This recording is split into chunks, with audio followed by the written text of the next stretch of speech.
Hello friends, welcome to हिंसेट nifty channel. Welcome this side. तो चलिए हम आज के रीजनेबल ट्रेड्स देख लेते हैं, हमें कहाँ पे लेनी थी और ट्रेड को कैसे मैनेज करना था। तो आज निफ्टी 50 की एक्सपायरी थी, तो आज मैंने पूरे दिन निफ्टी 50 ट्रेड किया है। मैंने बैंक निफ्टी चार्ट देखा भी नहीं है। तो आज मार्केट गैप अप ओपन होता है। अगर हम ये ट्रेडिंग रेंज देखते हैं तो हमें क्लियरली पता चल रहा है कि यहाँ पे डबल टॉप था और उसका ब्रेकआउट हो रहा है। देखिए, उसका ब्रेकआउट हो रहा है, इसका मतलब ये नहीं है कि हमें जैसे बार फॉर्म होने लगता है हमें बाय करना है। आप ऐसा मान लीजिए कि जब हम एक्सपेक्ट कर रहे हैं कि इसका ब्रेकआउट होने के बाद मार्केट रैली कर सकता है, विच इज़ मोस्ट लाइकली, पर market can do exactly opposite, इसलिए हमें उसके लिए भी रेडी रहना है। तो हमें इमीडिएटली जैसे मार्केट ओपन होता है हमें यहाँ पे कोई भी बाय नहीं लेना है। तो क्या होता है, मार्केट ओपन होता है, उसके बाद फिर डोजी बार बनता है, फिर एक बियर बार बनता है। अब क्या हमें इसके नीचे सेल करना चाहिए? अभी भी हमारे लिए ये ब्रेकआउट पॉइंट है, तो हमें अब ये नहीं पता कि क्या ये ब्रेकआउट पॉइंट से मार्केट सपोर्ट लेने वाला है, क्योंकि अब तक कोई स्ट्रॉन्ग बियर बार्स नहीं बने हैं। हम देख सकते हैं पहला डोजी बार बना है, नेक्स्ट फिर बियर बार है, उसके नीचे वीक है, अब और एक डिसेंट बियर बार बनता है। क्या हम इसके नीचे सेल कर सकते हैं? तो यस कर सकते हैं। देखिए, हमें जो भी बाय लेना है ना फर्स्ट मिनट में, वो बहुत एक्सेप्शनल केसेस में लेना है, और वो भी लोअर टाइम फ्रेम पे। अदरवाइज़ अगर आप, हमें बहुत सारी अपॉर्चुनिटीज़ होती है दिन में, ये ज़रूरी नहीं है कि आपको पहले 5 मिनट में या पहले 10 मिनट में ट्रेड लेना है। इतनी वोलेटिलिटी होती है, उसको हैंडल करना बहुत चैलेंजिंग होता है। तो बेटर ये है कि आपको पता नहीं चलेगा कि कब आपका जितना प्रॉफिट है वो एक सेकंड में पूरा लॉस में कन्वर्ट हो सकता है। तो इसमें रिस्क बहुत ज़्यादा होती हैं, और आप प्रॉपरली स्टॉप लॉस भी यूज़ नहीं कर पाते हो, आपको नहीं पता है, और कितनी मोमेंटम होगी वो भी नहीं पता है। तो प्रॉपर स्टॉप लॉस अब हमें पता नहीं है, और इतनी वोलेटिलिटी है, तो बेटर ये है कि आप शुरुआत के 10 मिनट तक कोई भी ट्रेड ना लो, क्योंकि 10 मिनट में फिर हमें डायरेक्शन क्लियर होती हैं। 5 मिनट में अगर कोई, देखिए यही अगर यहाँ पे अगर एक कोई स्ट्रांग बुल बार बनता, 5 मिनट में ही भले बने, उसके बाद भी हम बाय करने के लिए सोचते हैं। ये बार पे हमें यहाँ पे कोई बाय नहीं लेना है, यहाँ पे ये एक्सपेक्ट नहीं करना है कि ये बुल बार ही बनेगा। कोई भी पैटर्न फेल हो सकता है, उसके लिए हमें हमेशा ही रेडी रहना है। उसके बाद फिर बियर बार बनता है, उसके बाद फिर नेक्स्ट बियर बार बनता है। क्या हम इसके नीचे सेल कर सकते हैं? तो ये रीजनेबल सेल हो सकता है। फिर यहाँ पे मार्केट नीचे आता है, साइडवेज जा रहा है, यहाँ पे आप कुछ 50% क्वांटिटी बुक कर सकते हो। फिर ये मैं इसलिए बोल रहा हूँ कि अगर ये चार्ट मैं देखता हूँ तो यहाँ पे कोई कहीं पे भी हमें एग्जिट करने की कोई भी कहाँ पे भी प्रॉफिट बुक करने की ज़रूरत नहीं है। पर ऑप्शन पे वैसी मोमेंटम नहीं है जैसे इंडेक्स पे होती हैं, इसलिए यहाँ पे आपको 50% बुक करना है। फिर रिमेनिंग जैसे मार्केट इसके नीचे जाने लगता है हम फिर से सेल कर सकते हैं। फिर यहाँ पे से ये डिसअपॉइंटमेंट है, हमें यहाँ पे एग्जिट करना है। क्या हमें यहाँ पे कहीं पे बाय करना है? क्या हम बाय कर सकते हैं? तो बाय नहीं करना है। इतने टाइट चैनल के बाद इसमें रिस्क बहुत ज़्यादा है। जैसे मार्केट EMA के पास आता है, यहाँ पे ये ब्रेकआउट पॉइंट है, क्या हम यहाँ पे सेल कर सकते हैं? ये सेल हो सकता है, पर आपको इसके ऊपर स्टॉप लॉस यूज़ करना होगा। या फिर बेटर ये है कि देखिए, ये इसके अलावा कोई ऑप्शन नहीं है। हो सकता है मार्केट यहाँ से रैली करें, फिर मार्केट नीचे आता है, यहाँ पे एक स्ट्रॉन्ग बियर बार है। अब क्या हम यहाँ पे सेल कर सकते हैं? इसके नीचे जाता है तो क्या हम सेल करना है? काफ़ी डीप पुल बैक है, हमें सेल करना तो यही करना था, यहाँ पे हमें सेल नहीं करना है। अब क्या हम यहाँ पे बाय कर सकते हैं? देखिए, अगर ये चैनल देखता हूँ तो चैनल बहुत टाइट है। अगर मान लीजिए अगर हम इतना ही पैटर्न देखते हैं, हमें पता है मार्केट ने यहाँ से रैली किया था, ये ऑलमोस्ट सपोर्ट के पास है, पर इसका कोई मतलब नहीं है। देखिए, हमें अनलेस मार्केट यहाँ से सपोर्ट लें, हमें ब्लाइंडली बाय नहीं करना है, मतलब नहीं है। इसका मतलब ये है कि यहाँ से सपोर्ट हमें पता है, यहाँ पे सपोर्ट था हमें पता है, क्या हुआ है, सपोर्ट ब्रेक हुआ है। तो जब तक बाइंग प्रेशर नहीं दिखता है तब तक हमें नहीं पता है कि क्या यहाँ सच में मार्केट सपोर्ट लेने वाला है। और बाइंग प्रेशर होने के बावजूद भी हमें फॉलोअप चाहिए। अगर फॉलोअप नहीं है तो हम इसे कह सकते हैं कि यहाँ से मार्केट ने सपोर्ट नहीं लिया है। अब हम यहाँ से कह सकते हैं कि हाँ, मार्केट ने यहाँ सपोर्ट लिया है, क्योंकि मार्केट साइडवेज गया है, उसके बाद फिर मार्केट MTR में गया है। इसीलिए जैसे मार्केट यहाँ से ऊपर जाने लगता है, क्या हम यहाँ पे बाय कर सकते हैं? तो क्या हम यहाँ पे बाय कर सकते हैं? देखिए, जैसे मार्केट एक्सेलेट कर रहा है, यहाँ पे ये ब्रेकआउट पॉइंट है। पहली बात तो ये, अगर मार्केट ब्रेकआउट पॉइंट के ऊपर जाता है तब हम यहाँ पे कंग स्टॉप यूज़ करके बहुत कम क्वांटिटी ट्रेड करनी होगी। इसके नीचे स्टॉप लॉस रख के हम ये ट्रेड को ले सकते हैं। EMA हमारे लिए एक टारगेट हो सकता है। इतनी वॉलेटिलिटी है तो इसमें यहाँ पे बाय करना, ये सब ट्रेड्स बहुत रिस्की ट्रेड्स हैं। यहाँ पे बाय करना रिस्की हो सकता है, पर ये हम ले सकते हैं। यहाँ पे आल हेजिटेट। अब इसमें और इसमें क्या डिफरेंस है? यहाँ तो बार छोटा है, यहाँ तो बार बड़ा है, उसके बावजूद मैं यहाँ पे क्यों बाय कर रहा हूँ? वो इसलिए है क्योंकि मार्केट 20 और मोर बार्स BR10 में है, और अगर ऐसा स्ट्रॉन्ग बार क्लोज हो रहा है तो इसका मतलब बीयर्स को सडनली बहुत प्रॉफिट मिल रहा है, तो बीयर्स क्या करेंगे, वो प्रॉफिट बुक करेंगे। इसलिए हमें यहाँ पे लेने के लिए I'll hesitate two by year. यहाँ पे रिस्क बहुत ज़्यादा है, हमें ये नहीं पता कि कब मार्केट यहाँ से कंटिन्यूसली नीचे ब्रेक होता जाए। तो हमारे लिए जैसे मैंने बताया ये ट्रेड यहाँ पे था, फिर यहाँ पे कुछ क्वांटिटी बुक करनी थी, फिर रिमेनिंग हम यहाँ पे एग्जिट कर सकते हैं क्योंकि यहाँ पे वीक है, तो डीप फॉलो पुल बैक हो सकता है। सेल करना तो यहाँ पे सेल करना है, इतना बड़ा स्टॉप लॉस अगर यूज़ कर सकते हो तो, अदरवाइज़ हम यहाँ पे सेल नहीं करना है। फिर मार्केट यहाँ पे नीचे आता है, अगर आपने यहाँ पे सेल किया तो हमें कहाँ पे एग्जिट करना होगा, तो इसके ऊपर जब जाता है तब, ये ब्रेकआउट पॉइंट है इसलिए यहाँ पे हमें बाय नहीं करना है, रादर जो सेल किया उसको एग्जिट करना है। फिर मार्केट जब इसके नीचे जा रहा है तब हम फिर से सेल कर सकते हैं। क्या हम यहाँ पे बाय करना है, देखिए अगर मार्केट EMA के ऊपर अगर सस्टेन कर रहा होता तब हम यहाँ पे बाय करने के लिए सोचते हैं, और यहाँ पे डिसेंट बाय सिग्नल होता। तो अभी तो EMA से नीचे हर बार EMA से रेजिस्टेंस ले रहा है, तो जैसे मार्केट यहाँ पे एक्सेप्ट कर रहा है हम यहाँ पे सेल ज़रूर कर सकते हैं।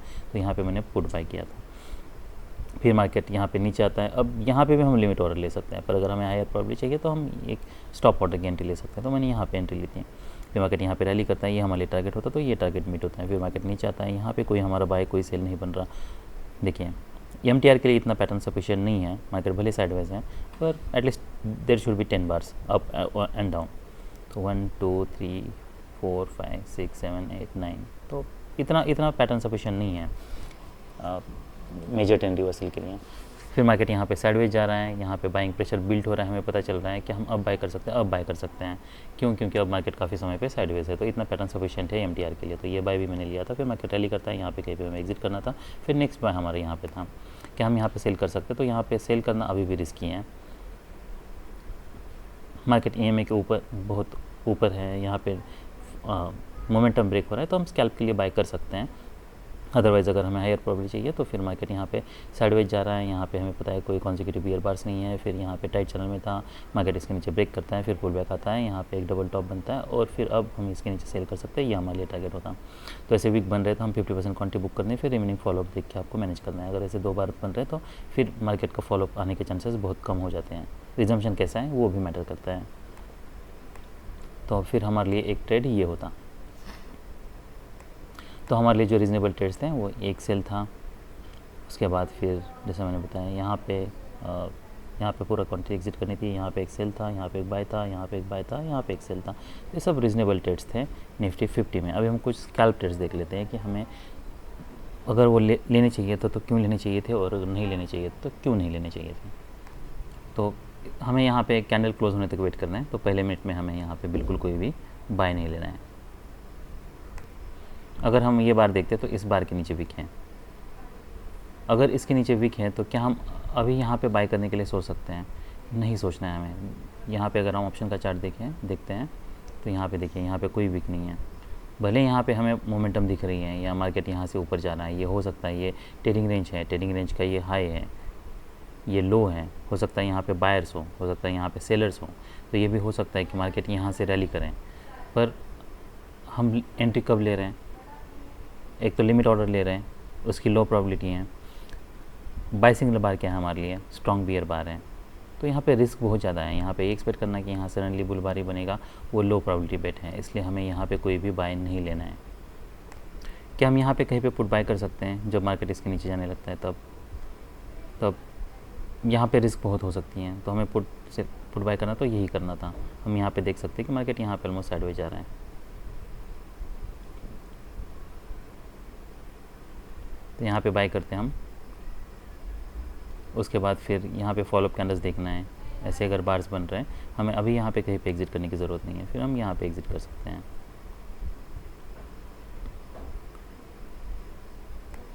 अब इनसाइड बार है, इनसाइड बार नहीं है तो डिसेंट बाय सिग्नल बार है।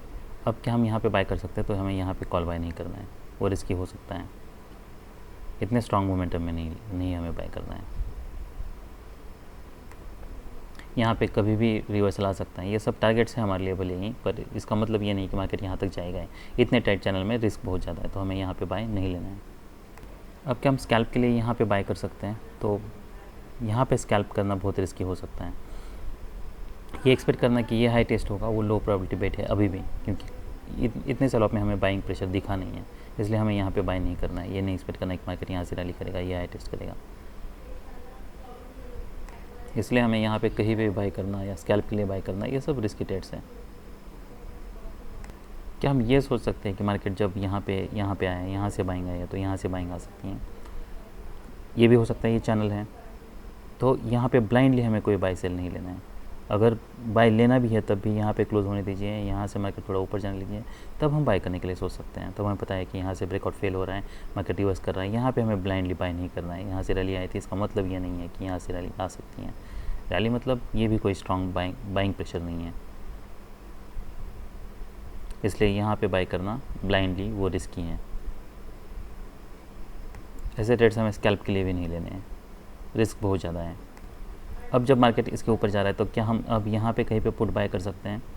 पुट बाय नहीं करना है। ये भले ही टारगेट हो, पर इसका मतलब ये नहीं है, देखिए इसका मतलब ये नहीं है कि मार्केट यहाँ से नीचे आ ही सकता है।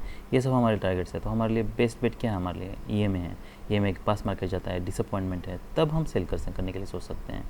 यहाँ पे हमें नहीं पता कब कितना मार्केट यहाँ पे मोमेंटम देने वाला है। अगर इतनी वॉलेटिलिटी है, इतनी मोमेंटम है, तो बेटर ये है हम कोई पैटर्न के लिए वेट करें, जैसे कि यहाँ पे फेल होता है, तब हम यहाँ पे ज़रूर सेल कर सकते हैं। ये रीज़नेबल सेल है हमारे लिए, ये क्लोज़ होने के बाद ये बार, क्योंकि अब हमें पता चल रहा है कि मार्केट ईएमए से रेजिस्टेंस ले रहा है। अब हम स्कैल्प के लिए ले सकते हैं कुछ पॉइंट्स। क्या हम ये बार जब फॉर्म हो रहा था तब हम सेल ले सकते थे? तो इसमें रिस्क बहुत ज़्यादा है। बेटर ये है हम इसे क्लोज़ होने तक वेट करें। क्लोज़ होता है तो इसका लो है 42, जैसे ही क्लोज़ होता है आप इमीडिएटली फिर यहाँ पे सेल कर सकते हो। सेल मतलब पुट बाय कर सकते हो। अब क्या हम यहाँ पे और सेल ले सकते हैं? तो सेल नहीं लेना है। सेल लेना तो हमें यही सेल लेना था, ताकि अगर ऐसा फॉलोअप आता है तो आप इमीडिएटली यहाँ पे एग्जिट कर सकते हो। ये नहीं पता, यहाँ पे डबल बॉटम बना है, काफ़ी बाइंग प्रेशर है, हो सकता है मार्केट साइडवेज जाए, यहाँ सडनली बियर ट्रेंड के चांसेस कम हैं, तो हमें यहाँ पे पुट बाय नहीं करना था तो हमें यहीं पे करना था, विच आई डिड। क्या हम यहाँ पे कॉल बाय करना है? तो जैसे मैंने बताया, यहाँ पे कॉल बाय हमको नहीं करना है। ईएमए के ऊपर सस्टेन कर रहा तो अलग बात है, अभी ईएमए के नीचे रेजिस्टेंस ले रहा है, तो यहाँ पे हमें कॉल नहीं बाय करना है। फिर हम यहाँ पे पुट बाय कर सकते हैं। जैसे मार्केट इसके ऊपर जा रहा है, हम यहाँ पे कोई बेसल ऑर्डर ला के रख सकते हैं, वो भी हमारे पास ऑप्शन है। मार्केट स्ट्रांगली ब्रेक करते हैं तो ये काफ़ी अच्छा ट्रेड होता।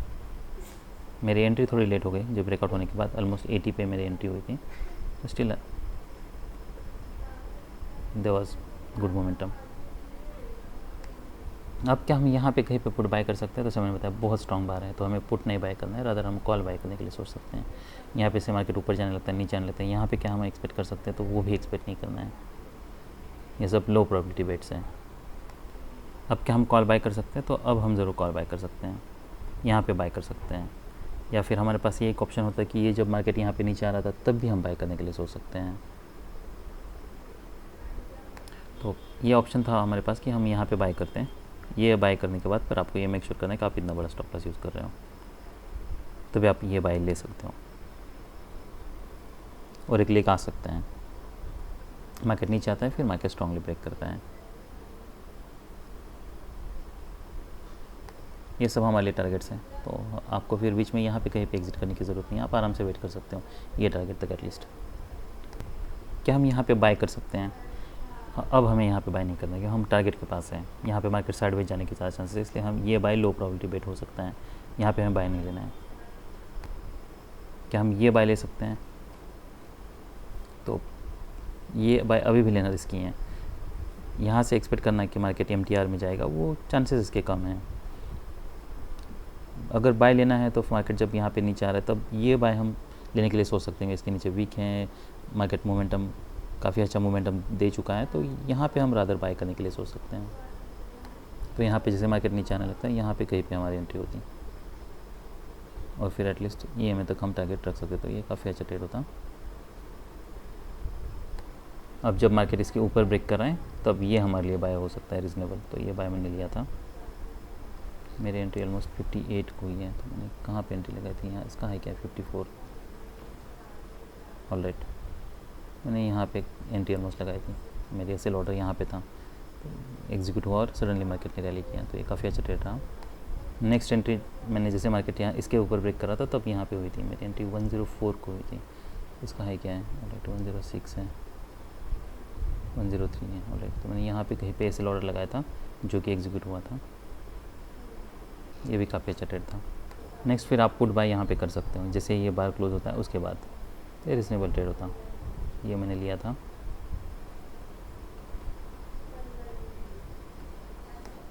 तो फिर हमें यहाँ पे कहीं पे एग्जिट करने की ज़रूरत नहीं है। ऐसे बार क्लोज होते हैं तो हमें देखना है कैसी मोमेंटम है, उसके हिसाब से फिर हमें ट्रेड करना है, प्लान अपने ट्रेड को प्लान करना है। अगर सडनली इतनी मोमेंटम मिल रही है, ऑलमोस्ट 30% आपको प्रॉफिट मिल रहा है, तो ये काफ़ी अच्छा ट्रेड है, तो आप यहाँ पे ही एग्जिट कर सकते हो। तो ये सब रीजनेबल ट्रेड्स थे निफ्टी 50 में। अभी हम निफ्टी बैंक देख लेते हैं। तो ये निफ्टी बैंक का चार्ट है, मार्केट ओपन होता है, डोजी बार बनता है, तो यहाँ पे 2 बियर बार्स बनते हैं, उसके बाद हम सेल कर सकते हैं। हमारे लिए अब टारगेट क्या हो सकता है, यही टारगेट हमारे लिए ये एक टारगेट हमारे लिए हो सकता है। यहाँ पे अगर मार्केट साइडवेज जा रहा है, यहाँ से अगर मार्केट सपोर्ट ले रहा है, तो उसके बाद फिर हमें यहाँ पे इमीडिएटली एटलीस्ट 50% क्वांटिटी आप एग्जिट कर सकते हो। फिर नेक्स्ट हमारा ये बार के नीचे सेल बन रहा है। अब हमें EMA के पास मार्केट आता है, देखना EMA से क्या मार्केट सपोर्ट लेता है, फॉलोअप कैसा ऐसा फॉलोअप है, तो फिर आप यहाँ पे अपनी पूरी क्वांटिटी एग्जिट कर सकते हो या फिर 50% क्वांटिटी एग्जिट कर सकते हो। फिर यहाँ पे हमें इसके ऊपर स्टॉप लॉस लगा के रखना है। फिर देखना है क्या है, सच में कोई रिवर्सल क्रिएट होता है। अगर मार्केट नीचे आता है, अगर यहाँ पे क्लोज होता है, तो फिर अगर मार्केट नीचे आता है, फिर यहाँ से अगर रिवर्स करने लगता है, फिर हम यहाँ पे एग्जिट करने के लिए सोच सकते हैं, या फिर EMA के ऊपर एग्जिट करने के लिए सोच सकते हैं। फिर मार्केट यहाँ पे साइडवेज जाता है, फिर यहाँ पे कोई हमारा बाय नहीं बन रहा, फिर मार्केट यहाँ पे ब्रेक करता है, यहाँ से बायर्स आए थे, यहाँ पे ये कोई स्ट्रॉन्ग बियर बार नहीं है, फिर इसके नीचे वीक है, तो जैसे मार्केट यहाँ पे ऊपर जाने लगता है, हम यहाँ पे लिमिट ऑर्डर बाय भी कर सकते हैं। या फिर अगर हमें हाई प्रोबेबिलिटी बाय चाहिए, तो हमें यहाँ पे फिर ये बाय को हम अवॉइड कर सकते हैं। मार्केट यहाँ पे ब्रेक करता है, पर रैली करता है, ये ट्रेडिंग रेंज के ऊपर ब्रेक कर रहा है, पर अभी ये एक्सपेक्ट नहीं कर रहा है यहाँ से सडनली मार्केट बुल ट्रेंड में जा सकता है, उसकी ये लो प्रोबेबिलिटी है। तो यहाँ पे मल्टीपल रेजिस्टेंस है, तो यहाँ पे रेजिस्टेंस है, यहाँ पे रेजिस्टेंस है, मार्केट साइडवेज जाता है, फिर EMA के पास क्या मार्केट सपोर्ट ले रहा है, नहीं ब्रेक कर रहा है, फिर डिसअपॉइंटमेंट है, तो अब ये ट्रेडिंग रेंज प्राइजेक्शन है। फिर हमें यहाँ पे कोई क्लियर पैटर्न चाहिए, तो यहाँ से बायर्स आते हैं, ये ज़रूर बाय हम ले सकते हैं, ये हमारे लिए टारगेट होता। फिर नेक्स्ट बाय हमारा ये बार के ऊपर होता, मार्केट यहाँ पे रैली करता है, साइडवेज जा रहा है, फिर ये हम फिर से सेल कर सकते हैं, EMA हमारे लिए टारगेट रख सकते हैं। EMA के पास देखना है मार्केट क्या करता है, नहीं तो फिर अगर ऐसे बार क्लोज हो रहा है, तो हम यहाँ पे कहीं पे एग्जिट करने के लिए सोच सकते हैं, या फिर ये बार क्लोज होने के बाद हम एग्जिट कर सकते हैं, या फिर ये बार के ऊपर एग्जिट कर सकते हैं। तो यहाँ पे बहुत सारे चॉइसेस है आपके पास। फिर मार्केट यहाँ पे रैली करता है, यहाँ पे फिर हमारा कोई बाय कोई सेल नहीं बन रहा, यहाँ पे भी सेल नहीं लेना है। इतने माइक्रो चैनल के बाद जो भी रिवर्सल आएगा वो माइनर आने के चांसेस हो सकता है, यहाँ से और एक लेगा है, तो यहाँ पे रिस्क बहुत ज़्यादा है। अब हम ऑप्शन का चार्ट देख लेते हैं कि ऑप्शन के चार्ट पे हमें कितनी मोमेंटम मिलती है। तो यहाँ पे हमारा सेल होता 370 को, और यही हमारे लिए टारगेट्स थे 372, ऑलमोस्ट हमें यहाँ पे 50 पॉइंट्स मिलते हैं। फिर नेक्स्ट हमारा ये बार के नीचे सेल होता,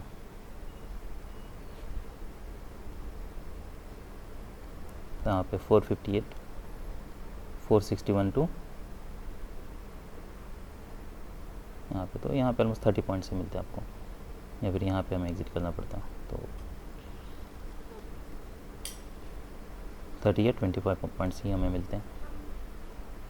उसके बाद फिर जैसे मैंने बताया, तो फिर नेक्स्ट बाय आप ये ले सकते हैं विथ कंग स्टॉप 398 टू, तो यहाँ पे आपको 30 पॉइंट्स मिलते हैं। फिर यहाँ पे कोई बाय कोई सेल हमारा नहीं बन रहा।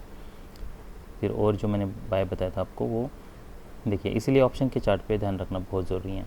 यहाँ पे हम देखते हैं कि ये बार के बाद नेक्स्ट बार देखिए, नेक्स्ट बार ने इसका लो निकाला ऑलमोस्ट, तो हमारा यहाँ पे कोई बाय नहीं बन रहा, यहाँ पे भी हमारा कोई बाय नहीं बन रहा, तो हमारा बाय इसके ऊपर बन रहा है 458 टू, ये काफ़ी अच्छा ट्रेड होता 61 टू, तो यहाँ पे ऑलमोस्ट हमें 50 पॉइंट्स मिलते हैं मिनिमम।